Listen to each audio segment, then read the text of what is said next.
बिस्मिल्लाहिर्रहमानिर्रहीम अस्सलाम वालेकुम।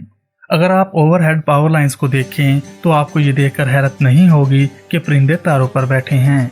अगरचे एक परिंदे के लिए ऐसा करना महफूज है, लेकिन इंसानों के लिए इन तारों को छूना ही इंतहाई खतरनाक साबित हो सकता है। तो सवाल ये पैदा होता है कि परिंदे बिजली की लाइन पर बगैर किसी नुकसान के कैसे बैठ सकते हैं। तो आइए तार पर परिंदा कैसे बैठ सकता है, इस चीज़ पर नज़र डालते हैं और हकीकत को अफसाने से अलग करने की कोशिश करते हैं। वीडियो की मज़ीद डिटेल में जाने से पहले आप सब दोस्तों से इस चैनल को सब्सक्राइब करने की दरख्वास्त है।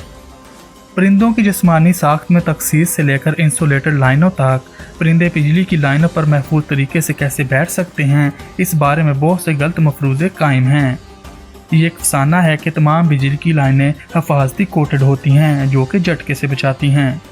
दरअसल ज़्यादातर बिजली की लाइंस इंसुलेटेड नहीं होती हैं।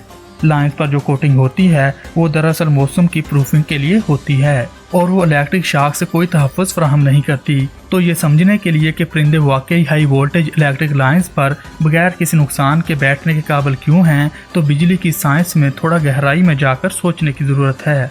असल में बरकी चार्ज यानी करंट या इलेक्ट्रॉन को एक जगह से दूसरी जगह मुंतकिल होने के लिए ज़रूरी है कि वो किसी कंडक्टिव मवाद के साथ राब्ते में हो जिसमें कम से कम दो पोटेंशियल पॉइंट्स मौजूद हों। इलेक्ट्रॉन लोअर पोटेंशियल की तरफ बढ़ेंगे। यही वजह है कि कहा जाता है कि बिजली हमेशा ज़मीन को छूने की कोशिश में रहती है क्योंकि इसका पोटेंशियल कम होता है। तो परिंदा करंट लगने से इसलिए बच जाता है क्योंकि वो एक तार पर बैठा होता है और राब्ते के एक मुकाम पर होता है जिसमें सिर्फ एक पोटेंशियल पॉइंट मौजूद होता है।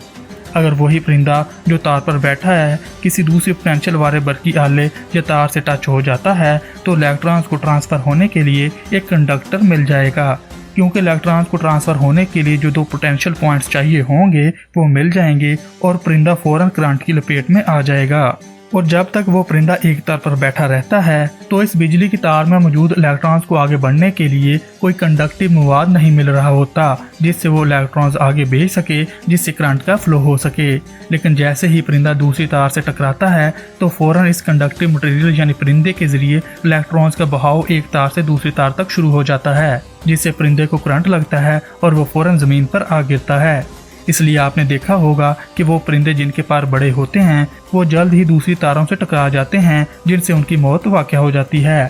तो फ्रेंड्स, ये थी असल वजह, असल साइंस के परिंदे को तार पर बैठे हुए करंट क्यों नहीं लगता। उम्मीद करते हैं कि आपको वीडियो पसंद आई होगी।